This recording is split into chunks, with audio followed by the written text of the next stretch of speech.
Hello everyone, स्वागत है हमारे यूट्यूब चैनल फटाफट एजुकेशन में आप सभी का। तो आज का तारीख है 13 सितंबर 2023। तो आज के करंट अफेयर को लेके आए हुए हैं। आप लोग पेन और कॉपी लेके बैठ जाइए और आप लोग सपोर्ट करते रहिए, लाइक सब्सक्राइब शेयर कर दीजिएगा। तो चलिए आज के फर्स्ट क्वेश्चन पे चलते हैं।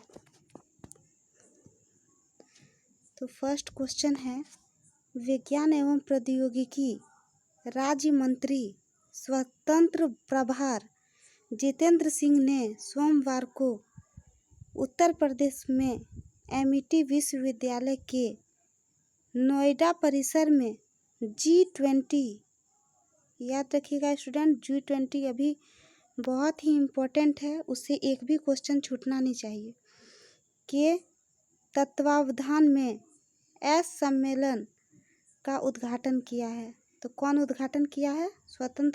स्वतंत्र प्रभार जितेंद्र सिंह। यहाँ देखिए कहाँ कौन थे हैं वो, विज्ञान एवं प्रौद्योगिकी राज्य मंत्री हैं वो। और सोमवार को यहाँ पे उत्तर प्रदेश में एक कमेटी है, विश्वविद्यालय एमिटी है विश्वविद्यालय में नोएडा परिसर में, और G20 के तत्वावधान में ये सम्मेलन का उद्घाटन किया है। तो इसका ये देख लेते हैं हम लोग। तो इसमें क्या क्या है देख लेते हैं। उत्तर प्रदेश में है ये, और उत्तर प्रदेश के राज्यपाल अभी कौन है? राज्यपाल श्रीमती आनंदीबेन पटेल। उत्तर प्रदेश की वर्तमान में अभी राज्यपाल वही है, श्रीमती आनंदीबेन पटेल। और चंद्रप्रभा वन्य जीव अभयारण्य भी है वहाँ पे, ठीक। और उत्तर प्रदेश में ही राष्ट्रीय चंबल अभयारण्य भी है। उत्तर प्रदेश में गोविंद वल्लभ पंत सागर झील ये भी पड़ता है। और उत्तर प्रदेश में ही है काशी विश्वनाथ मंदिर। आप लोग अच्छे से आप लोगों को पता होगा, काशी विश्वनाथ मंदिर उत्तर प्रदेश में ही स्थापित है। उत्तर प्रदेश में किशनपुर वन्य जीव अभयारण्य भी है, ठीक। किशनपुर वन्य जीव अभयारण्य। और यहाँ पे कछुआ वन्य जीव अभयारण्य है, बखिरा वन्य जीव अभयारण्य है। ये सब आप लोग अच्छे से याद कर लीजिएगा। हस्तिनापुर वन्य जीव अभयारण्य है। स्कूल चलो अभियान ये हुआ था उत्तर प्रदेश में ही, स्कूल चलो अभियान। और क्या क्या है देख लेते हैं। संत कबीर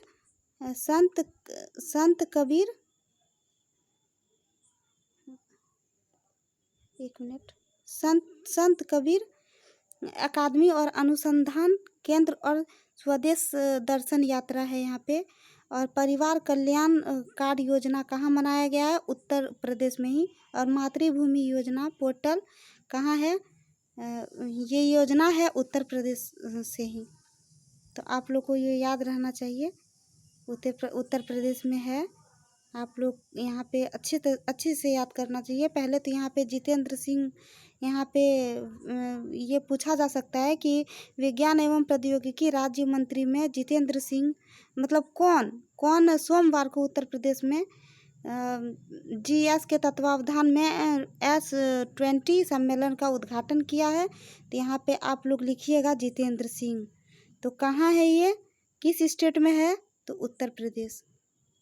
ये आप लोग अच्छे से याद कर लीजिएगा। और यहाँ पे क्या क्या है बता ही दिए। राज्यपाल है वहाँ की आनंदीबेन पटेल। चंद्रप्रभा वन्य जीव अभयारण्य है वहाँ पे। और उसके बाद राष्ट्रीय चंबल अभयारण्य है। गोविंद वल्लभ पंत सागर झील है। काशी विश्वनाथ मंदिर भी उत्तर प्रदेश में है। किशनपुर वन्य जीव अभयारण्य भी उत्तर प्रदेश में है। तो ये सब आप लोग मतलब अच्छे से देख लीजिएगा अच्छे से। मेरा मतलब ये सब बहुत इम्पोर्टेंट है, बहुत एग्ज़ाम व्यू से इम्पोर्टेंट है। तो इसीलिए आप लोग का सक्सेस ही मैं मानती हूँ कि आप लोग सक्सेस हो जाएंगे। कहीं ना कहीं मेरा भी सफल हो जाएगा। ये पढ़ाते हैं तो ये सफल हो जाएगा। तो चलिए यहाँ पे दूसरे में चलते हैं, दूसरे की पॉइंट में। यहाँ पे है की पॉइंट 2।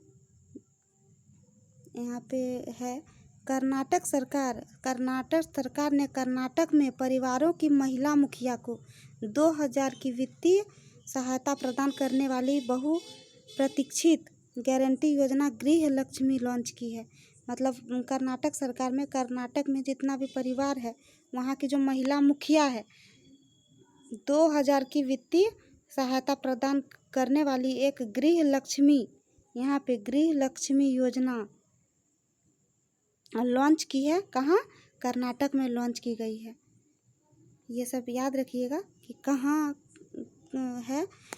तो कर्नाटक में लॉन्च की गई है। वहाँ के मुख्यमंत्री हैं सिद्धारमैया है।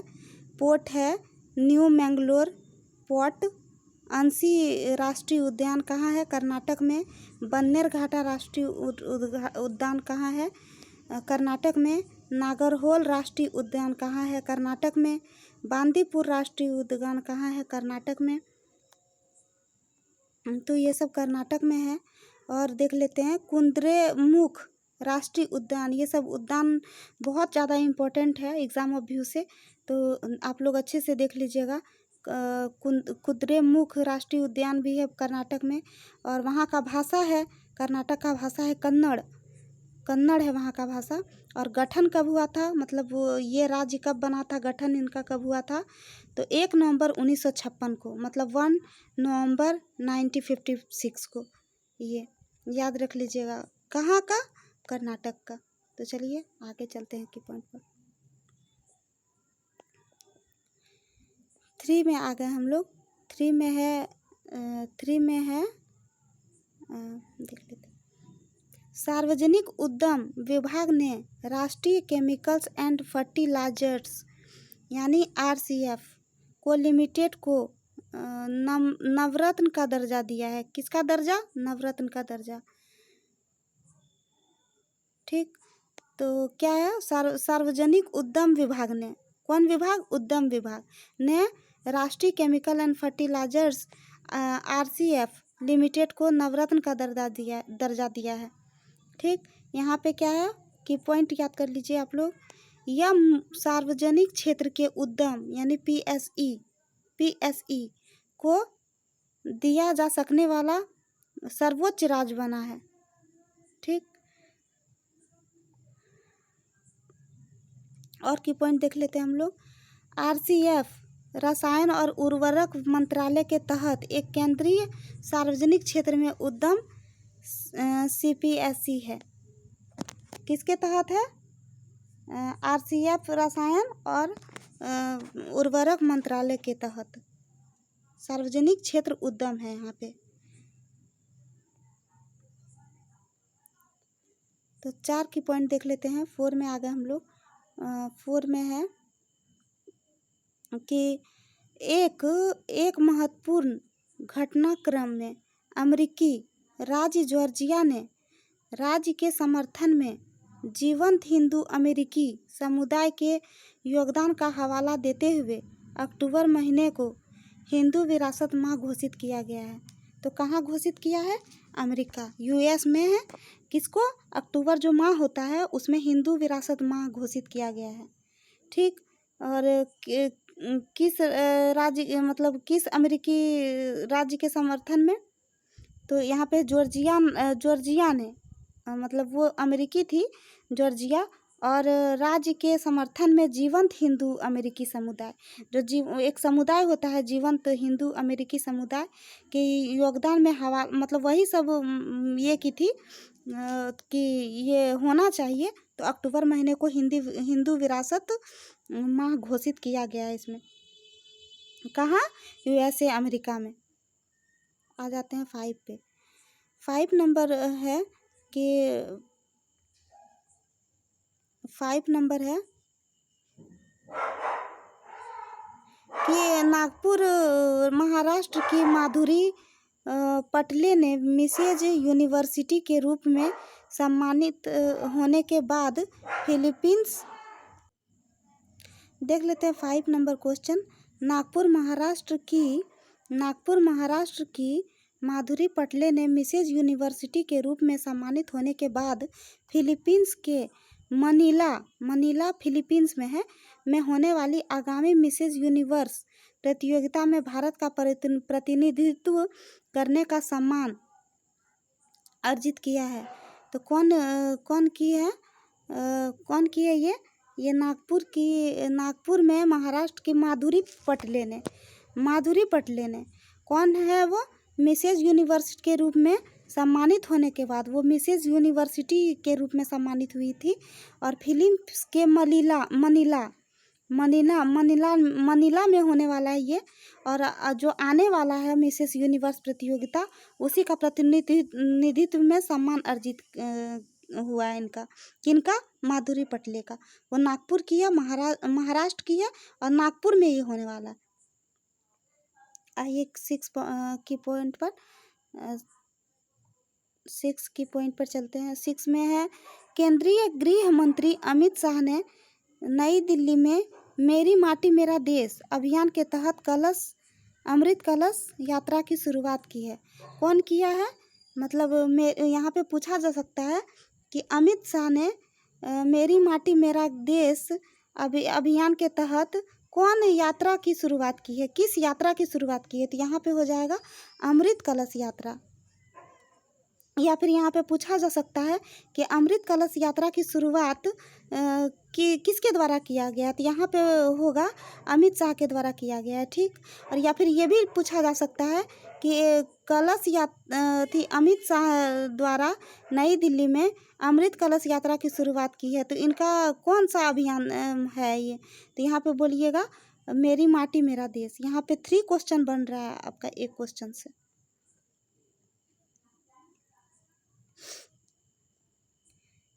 सेवन नंबर की पॉइंट पे चलते हैं हम लोग। 7 नंबर है कि केंद्रीय युवा मामले में खेल मंत्री अनुराग ठाकुर ने JLN स्टेडियम में फिट इंडिया क्विज के तीसरे संस्करण का शुभारंभ किया है। तो कौन ये शुभारंभ किया है? अनुराग ठाकुर ने। ठीक। ये केंद्रीय युवा है और इन्हीं के मामले में कहाँ पे हुआ है, किस स्टेडियम में? तो JLN स्टेडियम में। ठीक। और किस में हुआ है, किसका संस्करण हुआ है? फिट इंडिया क्विज के तीसरे संस्करण है। यहाँ पे पूछा सकता है कि फिट इंडिया क्विज के तीसरे संस्करण का शुभारंभ किसने किया है? तो आपको यहाँ पे सही आंसर होगा अनुराग ठाकुर ने। किसने? अनुराग ठाकुर ने। इनके बारे में देख लेते हैं थोड़ा।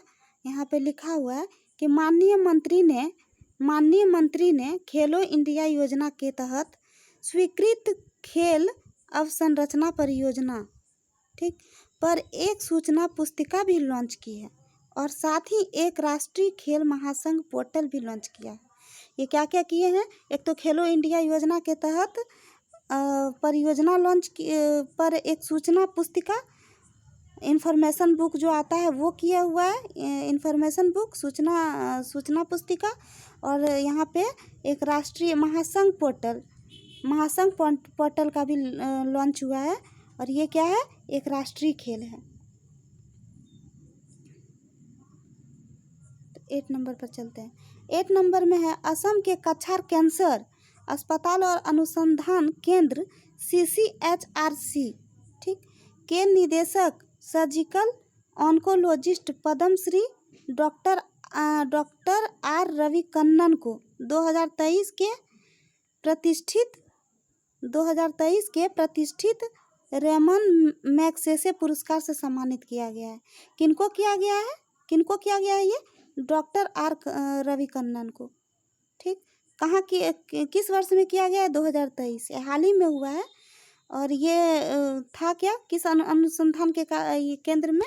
यहाँ पे है CCHRC, मतलब असम के कछार कैंसर अस्पताल और अनुसंधान केंद्र में उनके निदेशक हैं और सर्जिकल ऑन्कोलिस्ट भी हैं, कौन है? Doctor R Ravikannan. इन्हीं को कौन सा ये से सम्मानित किया गया पुरस्कार से? तो रेमन मैगसेसे से पुरस्कार से। यहाँ पे भी पॉइंट ऑफ व्यू से बहुत ज़्यादा आंसर बना है और यहाँ पे क्वेश्चन बना हुआ है। और यहाँ पे दूसरे की पॉइंट में चलते हैं। यहाँ पे है, उन्होंने असम में कैंसर के इलाज में क्रांति लाने की पुरस्कार जीती है। जो कैंसर है वो असम में बहुत ज़्यादा इनका ये मतलब वहीं पे उनका लड़ाई हुआ है कैंसर से, और इसी के लिए उनको मतलब इसी में बहुत ज़्यादा वो रिसर्च किए और उसी पे उनको पुरस्कार मिला है। तो वो पुरस्कार का नाम क्या है? रेमन मैगसेसे पुरस्कार। ठीक, आइए नाइन्थ क्वेश्चन पे चलते हैं। नाइन्थ क्वेश्चन है, केंद्रीय मंत्री ज्योतिरादित्य एम सिंधिया ने नागरिक उड्डयन मंत्रालय के राज्य मंत्री जनरल विजय कुमार सिंह सेवानिवृत्त के साथ उत्केला हवाई अड्डे और उत्केला और भुवनेश्वर के बीच सीधी उड़ान का उद्घाटन किया है। तो कौन है? यहाँ पे केंद्रीय मंत्री है ज्योतिरादित्य एम सिंधिया ने। ठीक, और नागरिक उड्डयन में राज्य मंत्री जनरल विकास कुमार सिंह, ये राज्य मंत्री हैं यहाँ के। और जनरल, इनका नाम है जनरल विकास कुमार सिंह, सेवानिवृत्त है और उत्केला हवाई अड्डे और उत्केला और भुवनेश्वर के बीच सीधी उड़ान का उद्घाटन किया है। मतलब वहाँ से जाना होगा तो वो सीधा उड़ान करेंगे कहाँ? उत्केला हवाई अड्डे और उत्केला और भुवनेश्वर के बीच की सीधी उड़ान करेंगे। कौन करेंगे? तो ये कौन किए हैं? केंद्रीय मंत्रालय ज्योतिरादित्य एम सिंधिया ने। ठीक,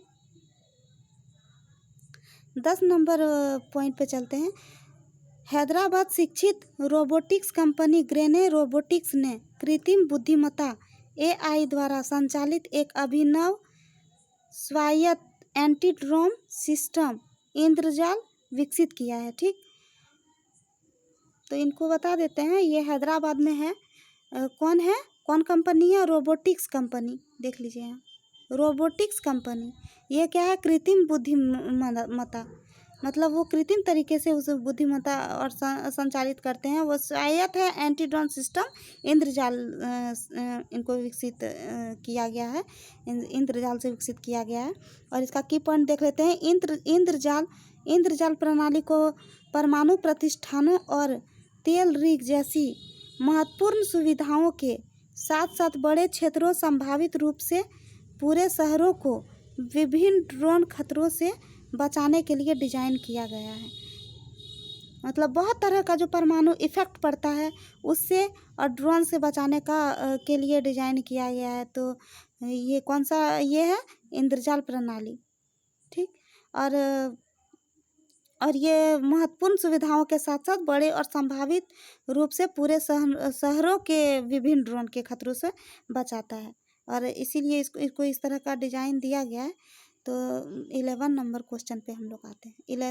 11 नंबर क्वेश्चन है, BTO के मुख्य नैदानिक अधिकारी नवनीत अग्रवाल को उनकी असाधारण चिकित्सा सेवा और मधुमेह से पीड़ित लोगों के जीवन में सुधार के प्रति समर्पण के लिए वर्ष के मधुमेह विशेषज्ञ राष्ट्रीय विजेता 2023 से सम्मानित किया गया है। तो क्या है ये? बताते हैं। BTO के मुख्य हैं नैदानिक अधिकारी। ठीक, वो अधिकारी का नाम क्या है? नवनीत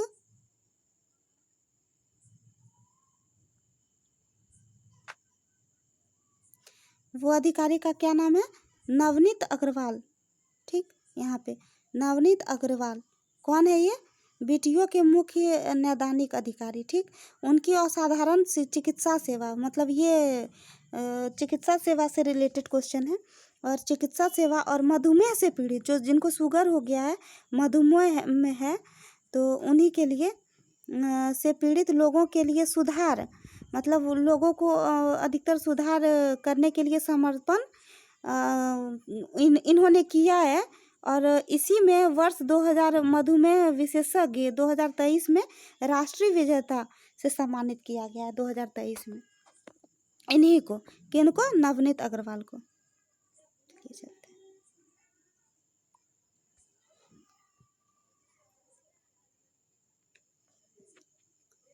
तो यहाँ पे है 12 नंबर क्वेश्चन पे आ गए हम लोग। 12 नंबर क्वेश्चन की पॉइंट है कि चोकवा चावल, जिसे असम का जादुई चावल कहा जाता है, ने हाल ही में प्रतिष्ठित भौगोलिक संकेत GI टैग प्राप्त किया है। तो चोकवा जो चावल है वो कहाँ का है? असम का है। ठीक, यहाँ पे पूछा जाएगा कि असम का कौन सा हाल ही में चावल प्राप्त किया गया है जिनका भौगोलिक संकेत GI टैग है। तो यहाँ पे बोलिएगा असम का चोकवा चावल। ठीक, और इन्हीं को, चोकवा चावल को ही जादुई चावल के नाम से भी जाना जाता है। इनको जादुई चावल का ये नाम दिया गया है। जादुई चावल कहाँ का है? असम का है। और असम यही जादुई चावल का दूसरा नाम क्या है? चोकवा चावल। इन्हीं को भौगोलिक संकेत GI टैग प्राप्त हुआ है हाल ही में। ठीक, इनके बारे में हम लोग जान लेते हैं। इनका है की पॉइंट, मैजिक चावल असम की पाक विरासत का एक हिस्सा है। ठीक, एक अनोखा चावल शक्तिशाली अहोम राजवंश के सैनिकों का मुख्य भोजन रहा है। तो ये मैजिक चावल है, एक तरह से देखा जाए तो ये पाक के विरासत का एक हिस्सा है। पाकिस्तान के एक है, तो पाकिस्तान तो आप लोग जानते ही हैं, वहीं का एक हिस्सा है ये मैजिक चावल। और समझो मतलब अनोखा बात क्या है इसमें कि अनोखा चावल शक्तिशाली है बहुत। ये कौन? चोकवा चावल। ठीक, इसमें अहोम राजवंश के सैनिकों का मुख्य भोजन रहा है। मतलब एक राजवंश है अहोम राजवंश, उनमें जो सैनिक रहते हैं, जितने भी रहते हैं, उनका मुख्य भोजन है ये चोकवा चावल। और देख लेते हैं इसमें असम। ठीक, असम का ही है, असम से रिलेटेड और इन्फॉर्मेशन हम लोग देख लेते हैं। तो वहाँ का CM कौन है? डॉक्टर हिमंत बिस्वा शर्मा। और डिब्रू सेखोवा राष्ट्रीय उद्यान है वहाँ। आकाशीय गंगा जलप्रपात है वहाँ। काकोचंग झरना है वहाँ। चपनाला जलप्रपात, ठीक, जलप्रपात भी है वहाँ पे। कहाँ? असम में। कांजीरंगा राष्ट्रीय उद्यान असम में ही है। कांजीरंगा राष्ट्रीय उद्यान। नमेरी राष्ट्रीय उद्यान भी है कहाँ? असम में ही। और मानस राष्ट्रीय उद्यान भी है असम में ही। तो यहाँ पे असम से रिलेटेड आप लोग जान ही गए हैं। वहाँ का CM है डॉक्टर हिमंत बिस्वा शर्मा। वहाँ पे डिब्रू सेखोवा राष्ट्रीय उद्यान है। आकाशीय गंगा जलप्रपात है। काकोचांग झरना है। चपनाला जलप्रपात है। कांजीरंगा राष्ट्रीय उद्यान है। यहाँ पे पूछा जाएगा कि कांजीरंगा राष्ट्रीय उद्यान कहाँ है स्थापित है, तो आप बोल दीजिएगा कि असम में है। और नमेरी राष्ट्रीय उद्यान और मानस राष्ट्रीय उद्यान, ये सब था। और ये लास्ट ही क्वेश्चन था आप लोगों के लिए। तो मैं आप लोग से यही बोलूँगी कि आप लोग एकदम अच्छे से तैयारी कीजिए, ताकि कोई भी गवर्नमेंट जॉब नहीं छूटे। और भारत का हर स्टूडेंट बोल रहे हैं, हर स्टूडेंट को ये मतलब चाहिए कि किसी भी तरह से अपने मम्मी पापा का सपना पूरा करना है। तो मैं और भी सेशन लाने वाली हूँ, तो इसके लिए आप लोग सपोर्ट कीजिए। मुझे प्यार और सपोर्ट का बहुत ज़्यादा ज़रूरत है। आप लोग प्यार और सपोर्ट इसी तरह देते रहिए। और अगर सेशन पसंद आया हो तो लाइक, सब्सक्राइब, शेयर कर दीजिएगा। आप ही लोग के मोटिवेट से ही हम मोटिवेट होके ये सब करते हैं। और हम चाहते हैं, मेरा एक ही सपना है कि आप लोग स्टूडेंट्स एक सक्सेसफुल, बहुत अच्छे से अपने लाइफ में सेटल हो जाइए आप लोग। तो लेते हैं विदा, और इस सेशन को यहीं अब एंड करते हैं, लेते हैं विदा। मिलते हैं अगले सेशन में।